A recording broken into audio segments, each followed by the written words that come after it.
Good evening Lucknow. बेटा तुमसे ना हो पाएगा। तिग्मांशु जी, आप देख रहे हैं आपका ये फेमस डायलॉग सबको पसंद है और बिना किसी वक्त को जाए कि मैं सीधे मुद्दे पे आता हूँ, बिकॉज आप जैसे लोगों के साथ समय मिलना बड़ा मुश्किल है और एक एक मिनट को हम यूज़ करना चाहते हैं। तो अगर जब भी बॉलीवुड की बात होगी और बॉलीवुड के चंद गिने चुने डायलॉग्स की बात होगी, अगर टॉप 10 डायलॉग्स की बात होगी, जैसे शोले की बात करें तो कितने आदमी थे सांभा, या ये हाथ मुझे दे दे गब्बर ठाकुर, ये हाथ मुझे दे दे, या राजेश खन्ना साहब की बात करें तो Pushpa I hate tears Pushpa. और अभी रिसेंटली अगर हम बात करें तो शाहरुख खान सबको जानता है, राहुल नाम तो सुना होगा, या फिर बड़े बड़े देशों में छोटे छोटे देशों में बड़ी बड़ी चीज़ें होती रहती है कुछ ऐसा। तो अगर इस लीग में अगर हम इस डायलॉग की बात करें तो आपका इतना फेमस डायलॉग है कि बेटा तुमसे ना हो पाएगा। और जो थोड़ी बहुत मैंने रिसर्च की है उससे पता चला कि अनुराग कश्यप की ओरिजिनल स्क्रिप्ट में ये डायलॉग शायद नहीं था।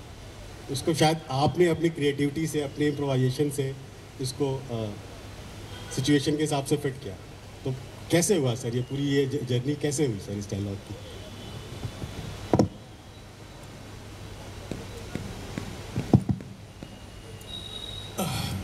नमस्कार। अब देखिए, ये तो बहुत ही ज़रा सा डायलॉग है, इसमें कुछ ऐसा कोई ख़ास वज़न भी नहीं है।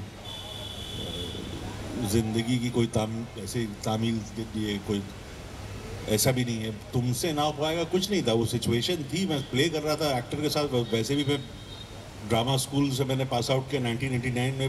20 साल तक मैंने कोई एक्टिंग की नहीं।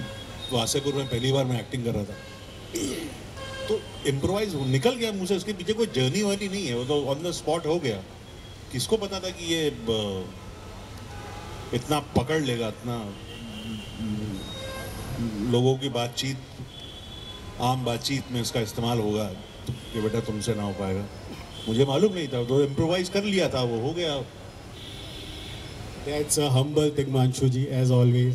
नहीं, ऐसी सच है, इसमें कोई हम्बलनेस की बात नहीं। तो सर, अगर जब भी आपके काम की बात होती है तो आपने बहुत सारी फिल्में प्रोड्यूस की हैं, डायरेक्ट की हैं, राइट की हैं, बट अगर रामाधीर सिंह के कैरेक्टर की बात ना हो, गैंग्स ऑफ वासेपुर की, और इस सेशन का टाइटल भी है फिल्मी बकैती, तो फिल्मी बकैती या किसी भी तरह के बकैती की अगर कभी बात होगी तो गैंग्स ऑफ वासेपुर का चर्चा ना हो तो ये नहीं हो सकता। तो गैंग्स ऑफ वासेपुर में आपका एक दूसरा रूप देखने को आया। आपने एक ज़बरदस्त किरदार इसमें निभाया है रामाधीर सिंह का, और you made it look so easy, but still सबके दिमाग पे ये एकदम छाया हुआ है। तो अचानक सर ये निर्देशन से और राइटिंग से छोड़ के अचानक से ये अदाकारी का ये कैसे हुआ ये गैंग्स ऑफ वासेपुर का रामाधीर सिंह? पता नहीं कैसे हुआ ये, इसको शायद डेस्टिनी बोलेंगे हम। और मैं सही बताऊँ, कोई बहुत उसके पीछे ऐसा कोई रिसर्च, या मैंने कोई अपनी बॉडी पे काम, या बहुत मैंने किरदार के ऊपर सोचना हो, ऐसा कुछ भी नहीं किया। यूँ हो गया बस, और हो गया वो। तो डेस्टिनी, अभी देवदत्त साहब थे तो जिस तरह से वो डेस्टिनी, भाग्य और आपके कर्मों से आपको चीज़ें मिलती हैं कि कहीं कोई अदालत नहीं होती, पुनर्जन्म, शायद इन्हीं चीज़ों से आपके जो काम करते हैं वो शायद रिलेटेड होते हैं। वो डेस्टिनी थी। मैंने शायद लोगों से अच्छी एक्टिंग करवाई होगी उससे पहले, इसलिए शायद मैंने ऊपर वाले ने कहा तुम भी कर लो थोड़ी सी अच्छी एक्टिंग, तो हो गया। उसके पीछे ऐसा कुछ भी नहीं था। मैं इसका पूरा क्रेडिट मेरे डायरेक्टर अनुराग कश्यप को जाता है, गैंग्स ऑफ वासेपुर का। और वो भी इसलिए था, शायद उसको लगा होगा कि मैं ये रोल कर लूँगा। मैंने एक्टिंग तो कभी की नहीं थी, मतलब ड्रामा स्कूल में की थी। मेरी एक फिल्म शागिर्द जिसमें नाना पाटेकर साहब थे, उसमें अनुराग कश्यप का एक रोल था। तो शायद उसको लगा कि मैंने उससे करवाई तो मुझे भी इससे करानी चाहिए। तो उसने बोल दिया कि यार ये रोल है, कर लो। मैंने कहा पता नहीं किस मूड में था, मैंने कहा मैं कर लूँगा। मुझे बिल्कुल नहीं पता था कि ये इतना बड़ा रोल है, और ये 2 फिल्म है, इसका तो मुझे ज़रा भी इल्म नहीं था। और बाद में जब वो प्रोस्थेटिक्स करने वाले आए मेरे ऑफिस, और हफ्ते भर बाद यहीं बनारस जाना था शूटिंग पे, तब मुझे लगा कि ये तो मैं किसी बहुत बड़े झंझट में फंस रहा हूँ। कि अब तब मुझे पता चला कि मुझे इसमें 70-75 साल का कैरेक्टर प्ले करना है। Then the penny dropped, I said ये what am I getting into. But क्योंकि मैं डायरेक्टर बन चुका था तो जो एक्टिंग करने में एक्चुअली सबसे ज़्यादा जिस चीज़ की ज़रूरत होती है, और जो स्टेज पे भी आने, जिसको बोलते हैं स्टेज फ्राइट, कहते हैं मौत के बाद अगर किसी चीज़ का डर होता है लोगों को, वो होती है स्टेज फ्राइट, मंच पे खड़े होकर बात करना। अगर अब उसका डर मुझे था नहीं, क्योंकि मैं थिएटर कर चुका था, डायरेक्ट कर चुका था, एक डायरेक्टर का कॉन्फिडेंस था ही मेरे अंदर। अनुराग कश्यप जो डायरेक्टर थे मेरा दोस्त था, कैमरामैन को मैं जानता था, सारे एक्टर जिसमें मनोज वाजपेयी जी, नवाज वाज, ये सब दोस्त थे, तो मैं एक बहुत ही फेमिलियर एटमॉस्फेयर में एक्टिंग कर रहा था। तो बस मैंने कर दी, हो गया। और मैं बताऊं, इस एक्टिंग को आप लोग बहुत ज़्यादा तरजीह मत दिया कीजिए। दुनिया का सबसे आसान काम जो होता है वो एक्टिंग होता है, और सबसे ज़्यादा पैसे यही लोग ले जाते हैं एक्टर। डायरेक्शन और बाकी जो बिहाइंड द कैमरा लोग जो काम करते हैं वो होता है मेहनत काम। एक फौजी और एक किसान के बाद अगर कोई मेहनत करता है तो हम फिल्म मेकर्स करते हैं, फिजिकली भी। उससे ज़्यादा कोई मेहनत नहीं करता, कोई भी नहीं करता। अगर आप लोगों ने शूटिंग होते हुए देखी हो तो हम लोग जितना फिजिकली पसीना, मेंटली तो करते ही करते, जितना पसीना हम लोग बहाते हैं वो तो सिर्फ शायद फौजी करता होगा या किसान करता होगा। और एक्टिंग बहुत आसान काम है, सही बता रहा हूँ मैं, अगर आ गई आपको तो। सो ये डायरेक्टर का दर्द बोल रहा है। सर आते हैं, बात करते हैं आपका इलाहाबाद कनेक्शन, क्योंकि हमारे सोशल लिटरेचर फेस्टिवल का जो थीम है सेलिब्रेटिंग अवध, तो अवध लखनऊ और लखनऊ के आसपास के कुछ ज़िले, तो लखनऊ इलाहाबाद, इस क्षेत्र से आपका काफ़ी लगाव रहा है, काफ़ी आपका इन्फ्लुएंस रहा है। तो थोड़ा जानना चाहेंगे कि आपकी एजुकेशन, स्कूलिंग, कॉलेज सब इलाहाबाद से रहा है, और आपकी अपब्रिंगिंग इलाहाबाद के आसपास रही है, और इसका प्रभाव आपकी फ़िल्मों में दिखता भी है। आपकी जो पहली फिल्म थी हासिल, तो वो आई थिंक रिलीज़ हुई थी 2002 में, और मैं खुद भी 2003 में, और मैं खुद भी इलाहाबाद यूनिवर्सिटी का पास आउट हूँ, 96 बैच का। तो मैं रिलेट कर पाया जो भी कैरेक्टर्स थे उसमें, बिकॉज हमने बहुत क्लोजली देखा उसको। तो और ये बड़ा अच्छा भी लगा कि इलाहाबाद के किसी सब्जेक्ट को लेके एक इतनी बड़ी फिल्म बनी और नेशनल इंटरनेशनल पे इतनी हिट हुई। तो इलाहाबाद का कनेक्शन के बारे में कुछ बताएंगे सर, कैसे आपका इतना अनुभव और जो आपकी फिल्मों में दिखता है, जो अवध का अनुभव, ये कैसा रहा सर? मैं जो भी हूँ वो इलाहाबाद की वजह से हूँ, और अपने परिवार, मदर फादर, घर में जिस तरह की बातचीत मैंने डाइनिंग टेबल पर सुनी, मेरे 2 बड़े भाई हैं, और मैं तो मेरी उम्र उन फ़र्क है, मतलब मेरे बड़े भाई और मुझ में कुछ 8, 9, 10 साल का फ़र्क है दोनों में।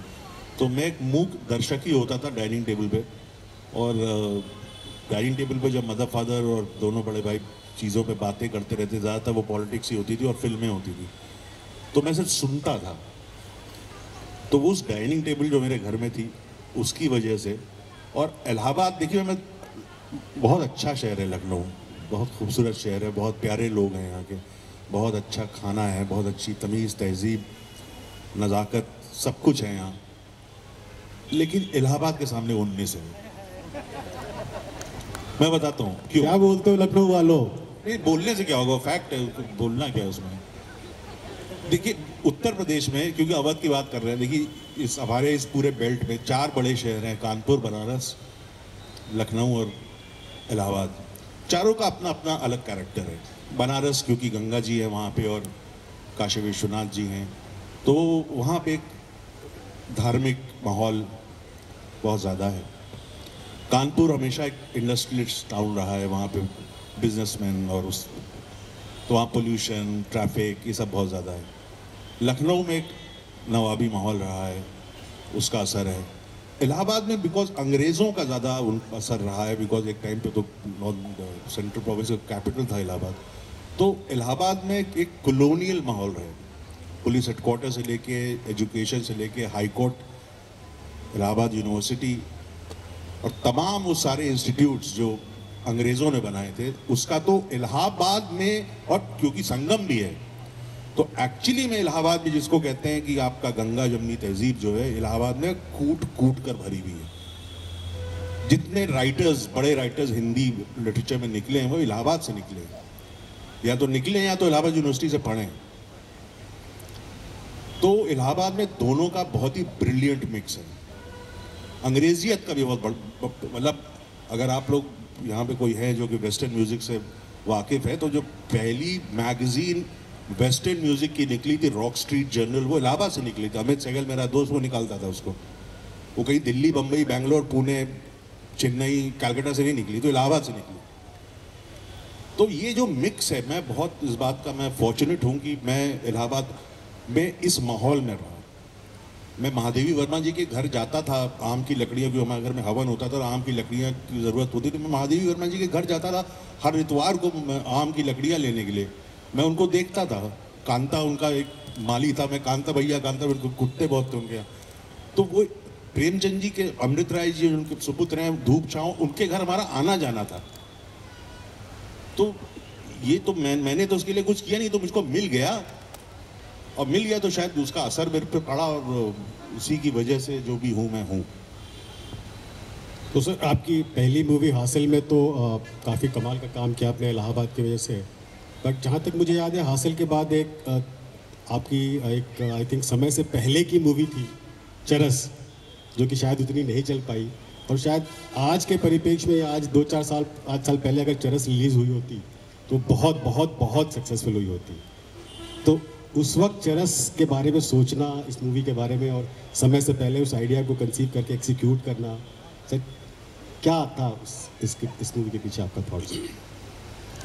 देखिए पर्सनली में क्या है कि एक्चुअली वो हर क्रिएटिव आदमी को अंदर एक बात होनी चाहिए, अपने अंदर एक तौलने की कुव्वत होनी चाहिए, उसमें एबिलिटी होनी चाहिए कि मैं कहाँ, मेरे अंदर कमज़ोरियाँ क्या हैं। प्लस पॉइंट्स तो हैं ही, लेकिन अगर मैं राइजिंग डिलीवरी नहीं खेल पाता हूँ, ऑस्ट्रेलिया में मैच है, तो मुझे अपनी राइजिंग डिलीवरी खेलने के लिए अपनी बैटिंग पे वो काम करना पड़ेगा। मेरा बैकग्राउंड थिएटर का है, मैं नेशनल स्कूल ऑफ ड्रामा का पास आउट हूँ, जहाँ पे फिल्में नहीं पढ़ाते, लेकिन मैं गया फिल्मों में। अब फिल्म एक विजुअल मीडियम है, और मैंने फिल्मों तो देखी थी, जैसे इलाहाबाद यूनिवर्सिटी में भी जब मैं पढ़ता था, 11th क्लास से जब मैं थिएटर करता था, इलाहाबाद यूनिवर्सिटी में फिल्म क्लब था। तो वही मेरे जो बड़े भाइयों ने किया, मैंने भी किया। फिल्म क्लब में जाता था, वहाँ में गोदाद, फास्टबाइंडर, बर्गमैन, ट्रूफो, फेलिनी, इन सब की फिल्में देखता था। समझ में कुछ नहीं आता था मुझे क्या हो रहा है, लेकिन ये लगता नहीं कि मुझे यहाँ पे जो लोग बैठे हुए हैं, वकील, डॉक्टर्स, प्रोफेसर्स, अब शाम के वक्त अपना काम करने के बाद इस कमरे में बैठ के ये फिल्में देखने आए, 16 मिलीमीटर पे फिल्म आर्काइव से प्रिंट मंगाया गया है हम लोग, तो ज़रूर ये कुछ इंपॉर्टेंट चीज़ ही देख रहे होंगे ना, किटी पार्टी तो नहीं हो रही है यहाँ पे। तो मैं कुछ, मेरी समझ में नहीं आ रहा है, लेकिन मैं कुछ इंपॉर्टेंट देख रहा हूँ, तो वो इमेजेस बस गई। और मैंने हमेशा ये कोशिश की कि मैं उन सब्जेक्ट्स को पकड़ूं जहाँ पे मुझको एक विजुअल चैलेंज मिले, कि मुझको विजुअली वर्बोस फिल्म है। टेलीविजन सीरियल बोरिंग मुझको बहुत लगते हैं, सब मतलब बक सब करते रहते हैं, बातें करते रहते हैं, कुछ होता नहीं है, एक ही इशू पे 2 घंटा पकड़ करते रहते हैं सब।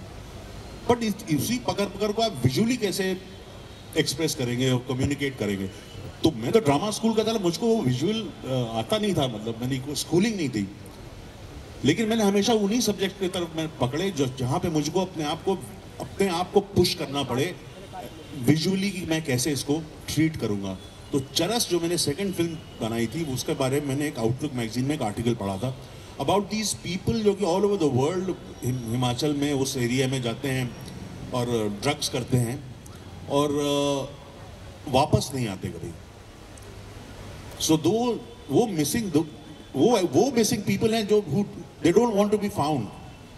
उनके घर वाले ढूंढ रहे हैं उनको सालों साल से यूरोप में, लेकिन वो मिलते नहीं उनको।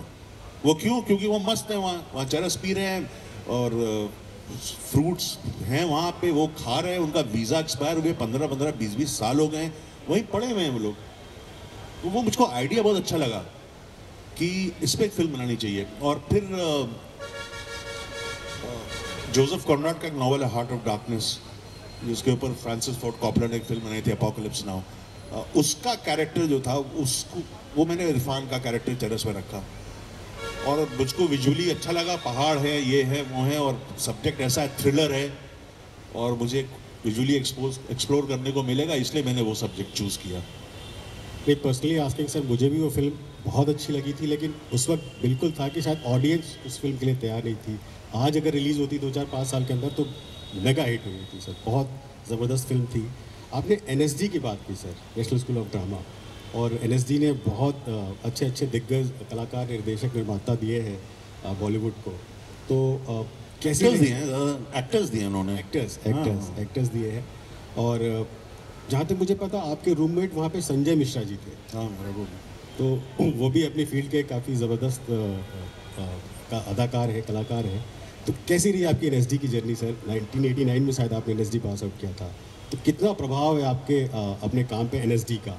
वहाँ से आपको क्या सपोर्ट मिला सर? वही मेरी किस्मत, उस वक्त पता नहीं कौन सा ग्रह चल रहे थे मेरे। मैं क्लास में सबसे छोटा था, मैं 19 साल का था जब मैं ड्रामा स्कूल चला गया था। मैंने ग्रेजुएशन कर लिया था, तब हमारे टाइम 2 साल का ग्रेजुएशन होता था, मेरे बाद ही 3 साल का हुआ, बच गया मैं। तो मैं इकोनॉमिक्स मॉडर्न हिस्ट्री का स्टूडेंट, इंग्लिश लिटरेचर का, और मैंने पहले अटेम्प्ट एनएसडी में, पहले अटेम्प्ट में बहुत कम लोगों का होता है। लोग मतलब मनोज वाजपेयी कहते हैं 3-4 बार दे चुके हो, मनोज वाजपेयी का कभी नहीं हुआ एनएसडी में। तो मेरा उसका इस बात को लेकर काफ़ी झगड़ा भी होता है। तो मेरा पहले अटेम्प्ट में हो गया, मैं 19 साल का था। और उस वक्त एनएसडी में, अब है कि नहीं, कोई एज बार नहीं था, 40 साल का आदमी भी पढ़ सकता था वहाँ पर। तो विनीत था हमारे साथ, विनीत कुमार, वो सबसे बड़ा था, वो कुछ 28 साल का था, 28-29 साल का। मैं 19 ईयर्स ओल्ड। तो एज डिफरेंस बहुत था क्लास में। और जो मैंने बहुत कुछ सीखने को मिला। मैं क्लासरूम में ज़्यादा नहीं रहता था, मैं लाइब्रेरी में ज़्यादा रहता था। बहुत अच्छी लाइब्रेरी है, मुझे लगता है एशिया में इतनी अच्छी library art and culture, theatre की फील्ड में कहीं मिलेगी। It's a brilliant library. उस वक्त प्रोफेसर्स भी बहुत अच्छे होते थे। और मैंने जो सीखा, देखिए मैंने थिएटर तो परसू किया नहीं, मैंने थिएटर नहीं किया ड्रामा स्कूल से बाहर छोड़ा, मैं सीधे फिल्मों में चला गया, असिस्टेंट डायरेक्टर बना, फिर डायरेक्टर बना। लेकिन जो थिएटर से मैंने सीखा, और यहाँ पे कई लोग होंगे बच्चे जो थिएटर करते होंगे, इस तरह के सभा में ज़रूर आए होंगे कुछ थिएटर एंथुजियास्ट। थिएटर में जो ब्लॉकिंग होती है, स्टेज है, डायरेक्टर बोलता है तुम वहाँ से चल के डाउन स्टेज आओगे, यहाँ पे डायलॉग बोल के राइट में देख करके विंग की तरफ, जो ब्लॉक करते हैं अपने को, उसको बोलते हैं blocking. How you block your actors on stage. वो फिल्म की ब्लॉकिंग में मुझे बहुत हेल्प मिला उससे। फिल्म में भी तो आप एक स्टैटिक लेंस लगाते थे, वाइड लेंस लगा 18 का 25 का। अब आपको उस लेंस के अंदर या तो मकान होगा, या ट्रेन होगी, या पेड़ होगा, या कैरेक्टर्स होंगे, कुछ होगा, घोड़ा होगा, एक्शन होगा, कुछ भी होगा। उस फ्रेम के अंदर आप कैसे ब्लॉक करते हैं अपने कैरेक्टर्स को, अपनी प्रॉपर्टीज को, किसी भी चीज को, वो मुझे थिएटर से मिला। उससे मुझे बहुत सहूलियत हुई थिएटर करके। सर संजय मिश्रा जी के बारे में या आपके एक बहुत परम मित्र रहे हैं इरफान खान साहब, जब नहीं है, और मैंने उनका एक इंटरव्यू देखा था। उन्होंने उस इंटरव्यू में कहा था कि पूरे बॉलीवुड में अगर कोई मेरा एकमात्र मित्र है तो दिग्मांशु धुलिया जी हैं, और अगर मुझे अलाउ हो तो मैं दिग्मांशु जी को खरीद के हमेशा के लिए अपने पास रखूँ। तो इरफान खान और आपकी दोस्ती सर सबको पता है, तो कैसे रहा पूरा ये जर्नी आपकी और इरफान खान साहब सर? जैसे कि एक्चुअली उम्र में शायद 1-2 साल का डिफरेंस ही होगा हम दोनों में, लेकिन बहुत ही सेंसिटिव आर्टिस्ट था। उसके जाने का, ठीक है, दोस्त है, गया, मैं मेरे ज़िंदगी भर याद रखूँगा उसको मैं, हम सब याद रखेंगे। उस इतना कमाल का अदाकार था, उसके जैसा कोई पैदा हुआ नहीं है, ना होगा कोई। बिल्कुल बिल्कुल। लेकिन एज एन आर्टिस्ट मैंने एक बहुत बड़े आर्टिस्ट को, हम लोग बोलते हैं ना, गुजर गया, एक हमने आर्टिस्ट खो दिया। उसका मतलब क्या होता है? वो ट्रू सेंस में एक आर्टिस्ट था, यानी कि वो एक्टर था, मैं डायरेक्टर था, लेकिन एज ए डायरेक्टर वो मेरी क्रिएटिविटी, मेरी एबिलिटी, मेरी काबिलियत को पुश करता था। मैं यूं ही कुछ भी इरफान के पास नहीं जा सकता था लेकर के। उसको जब डायरेक्ट करना होता था तो मैं अपना होमवर्क करके आता था कि मैं इससे ये बात करूंगा, जबकि हम लोग जिगरी यार हैं। तो उसके जाने के बाद मेरे सामने अभी तक तो कोई ऐसा एक्टर आया नहीं, ना मुझे ऐसा कोई दिख रहा है जो कि अपने दोस्त को, डायरेक्टर दोस्त को, बहुत मार खाता हूँ क्योंकि बहुत लेजी राइटर हूँ, बहुत आलसी राइटर हूँ। मुझे डायरेक्शन नहीं रहता कि आप आए सुबह, आपको मालूम है सब लोग यूनिट है पूरी, थोड़ा नए शहर में जाते हैं आप शूटिंग करने, तो एक स्पिरिटेड रहता है माहौल, तो I enjoy that. Wonderful sir, wonderful. तो सर अभी तो आपकी काफ़ी जर्नी बाकी है, और कई बार मैंने पढ़ा और सुना है कि आपका मानना है कि थोड़ा सा टची सब्जेक्ट है, 84 राइट्स और कश्मीर और इस तरह मुद्दों पे जो फिल्में बननी चाहिए थी, जितना इसको अटेंशन मिलना चाहिए था इस सब्जेक्ट को, शायद वो नहीं मिला। या आपका एक फेवरेट सब्जेक्ट है 1857 रेवोल्यूशन ऑल्सो, उसकी बहुत सारी ऐसी स्टोरीज़ हैं जो कि अभी पब्लिक तक नहीं पहुंची है। तो क्या आने वाले समय में तिग्मांशु जी कोई ऐसा प्रोजेक्ट लेके आने वाले हैं? मैं 1857 के मैं बहुत, मेरे वो पीरियड मुझे बहुत ज़्यादा पसंद है, बहुत इंटरेस्टिंग है। और हिंदुस्तान एक बहुत बड़े ट्रांजिशन से गुजर रहा था। 1857 अगर नहीं होता तो प्रॉब्लम, उसके बाद अंग्रेज़ों ने हम पे अपनी मोहर के साथ हम पे राज किया, और उनसे भी हिंदुस्तान भी बना। नहीं तो सब सारे राज्य अलग अलग थे। रानी लक्ष्मीबाई हिंदुस्तान के लिए उन्होंने बोला मैं अपनी झांसी नहीं दूंगी। वो हिंदुस्तान से मतलब नहीं था, झांसी से मतलब था। तो इस तरह से सब लोग अपने अपने लड़ रहे थे, और एक हिंदू मुस्लिम यूनिटी की बहुत बड़ी मिसाल है 1857, जिसे हम भूल रहे हैं। तो उस सब्जेक्ट पे मैंने एक बार फिल्म शुरू की थी 2005 में, 2007 में हम लोग 50 ईयर्स बना रहे थे 1857 का। तो मैंने एक बहुत बड़ी फिल्म शुरू की थी सनी देओल के लेके। उसका समीरा रेड्डी होती थी एक्ट्रेस, वो थी, इरफान भी था उसमें, बाकी सब लंदन के एक्टर्स, और उसका नाम था गुलामी। फिक्शनल कैरेक्टर था, लेकिन बाकी सब चीज़ें 1857 में हुई थी उन सबको मैंने उनमें उस कहानी में पिरोया था एज एटमॉस्फेयर, एज माहौल। मेरी किस्मत ख़राब थी, वो जो प्रोड्यूसर थे, मैंने भी जल्दबाजी में ऐसे ही किसी प्रोड्यूसर के साथ शुरू कर दी। 3 दिन बाद वो पिक्चर बंद हो गई, और मेरी 1.5 साल की मेहनत, जो कि राइटिंग और रिसर्च और कॉस्ट्यूम और वेपन्स और ये सब में बने थे, सब बेकार हो गई। तो लेकिन वो सब्जेक्ट है अभी भी, वो ऐसा 1857 है तो ऐसा नहीं है कि बहुत डेटेड सब्जेक्ट है, पुराना हो गया, तो पुराना था ही। उस पर मैं बनाऊंगा ज़रूर, कभी भी रिवाइव हो सकता है। बिल्कुल बिल्कुल, कभी भी होगा। जैसे आपने बताया कि आपकी गुलामी बंद हो गई, ऐसे ही थोड़ा मैंने जो रिसर्च किया आपके बारे में, पता चला है कि जितनी फिल्में आपने रिलीज़ की है, शायद इससे बहुत ज़्यादा फिल्में आपने स्टार्ट की जो पूरी नहीं हो पाई। तो ऐसा क्या रहा कि मतलब आपने इतने सारे प्रोजेक्ट स्टार्ट किए और कुछ? वो राहु की महादशा चल रही थी उसके बाद गुरु की शुरू हुई।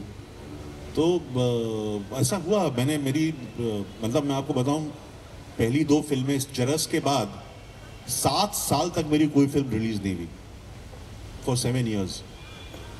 जिस दिन चरस रिलीज हुई वो चली नहीं, लेकिन उसके नेक्स्ट डे से ही मैंने इरफान के साथ अपनी एक तीसरी फिल्म की शूटिंग शुरू कर दी थी। उसका नाम था killing of a porn film maker. तो थोड़ी सा टेढ़ा सा सब्जेक्ट था वो। उसकी भी हफ्ते भर शूटिंग हुई और प्रोड्यूसर भाग गए। उसके बाद गुलामी शुरू हुई, उसके लिए 1.5 साल दिया, उसमें फिल्म शुरू हुई। पैसा सब लगा रहे थे मेरे ऊपर, ऐसा नहीं था। और हमारे यहाँ इंडस्ट्री में होता है, साइनिंग अमाउंट मिलता है कि जैसे आप प्रोड्यूसर है, मैं आपके पास गया तो आपको मेरी डेट चाहिए होगी ना, मैं फिल्म कर रहे हैं, ऐसे थोड़ी कभी भी कर लेंगे। तो आप मुझे बुक करना होगा, बुक करने के लिए आपको मुझे साइनिंग अमाउंट देना पड़ता है, और एक कॉन्ट्रैक्ट साइन होता है। तो मैंने शायद जितने साइनिंग अमाउंट लिए होंगे इंडस्ट्री में किसी ने लिए होंगे। उस साइनिंग अमाउंट से ही मेरे 6-7 साल चले हैं, और ठीक ठाक चले हैं। तो मैं तो साइनिंग अमाउंट का एक्सपर्ट था। मेरे सारे दोस्त कहते थे तू साइनिंग अमाउंट का एक्सपर्ट है। मैंने कहा मैं क्या करूं, मैं थोड़ी बोलता हूँ पिक्चर नहीं बनानी, वही कुछ ना कुछ हो जाता था। तो ऐसा रहा सिलसिला, बट मज़ेदार रहा, नो रिग्रेट्स।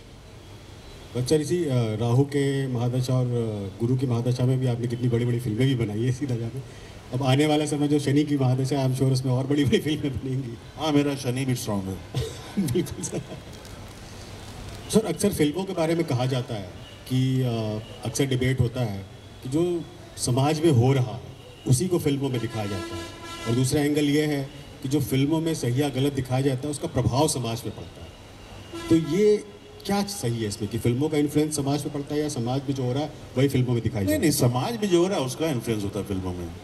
ऑडियंस देखिए हमारी, आप बुरा मत मानिएगा, लेकिन इस वक्त ऑडियंस हमारी बहुत ही मैच्योर है, घटिया हो गई है, खत्म, एकदम बहुत ही बेकार ऑडियंस हो गई है हमारी ऑडियंस। और मैं ये नहीं बोल रहा 2014 होता ना, ये बात गलत मत समझिएगा, बहुत पहले से। और उसका एक कारण है, उसका कारण ये है कि हम सबके सब एज ए सोसाइटी